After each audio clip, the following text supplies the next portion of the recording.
There's data out there that shows that immigrants who come here for a better life, to get jobs, to support their families, commit crimes in this country at a much lower rate than native-born citizens. That's just a fact. What about this guy? And thank you to Right Wing Watch on YouTube. They are awesome. They do some really good work. So Kevin Hurley, he posted at one point, ask not why the children shouldn't see drag queens. Ask why drag queens crave an audience of children. Which is very interesting that he posted that, considering Kevin Hurley, a MAGA church volunteer, watch out for those church volunteers, who accused drag queens of grooming children, has been arrested for raping 2 children. I guess we should say graping since we're on such a censored app. How about this guy? Cody McCollum, a white supremacist gang member who repeat violent offender who repeatedly raped a child. The conservatives will never hear this man's name. Fox News won't mention him. Trump won't mention him. Trump officials won't do a tough on-crime photo op in front of his prison cell, and he certainly won't be shipped to El Salvador for the simple fact that he's white and his ideology aligns perfectly with the Trump regimes. It's true.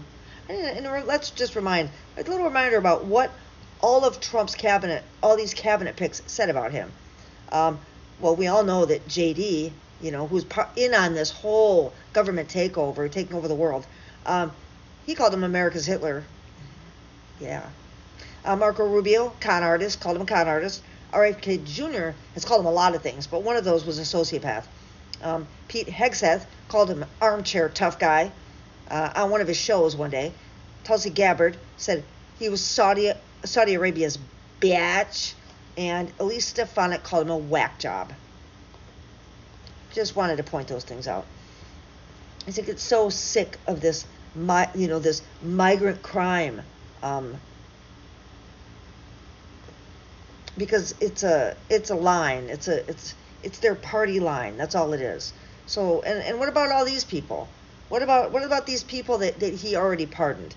What about the Houston guy, Andrew Take? Was more than one of 1,500 people pardoned.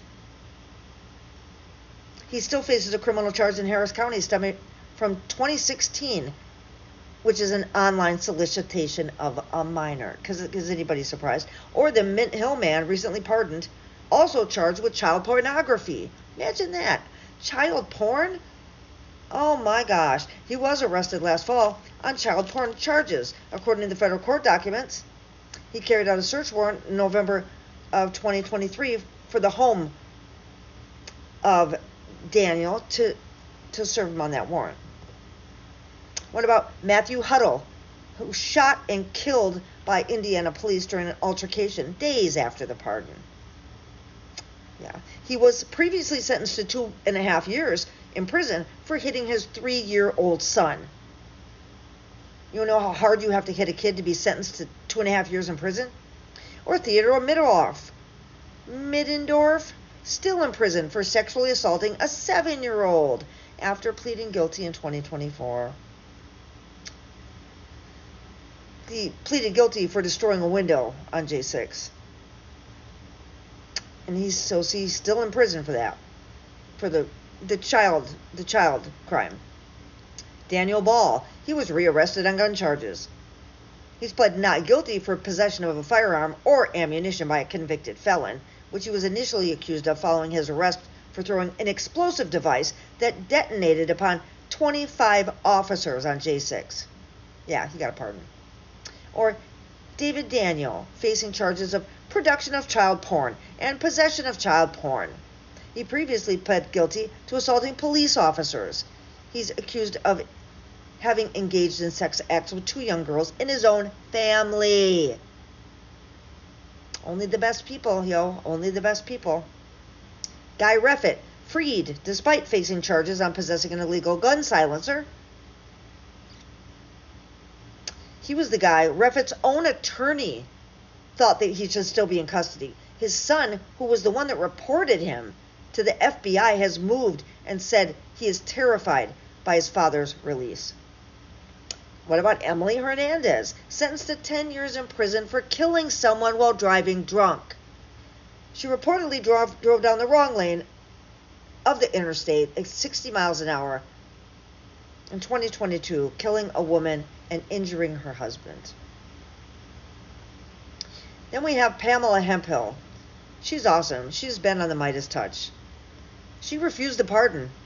Accepting a pardon would only insult the Capitol Police officers' rule of law and, of course, our nation, she told BBC. I pleaded guilty because I was guilty, and accepting a pardon also would serve to contribute to their gaslighting and false narrative. Thank you. See, people do come back. People do come back from over there. It's nice to know.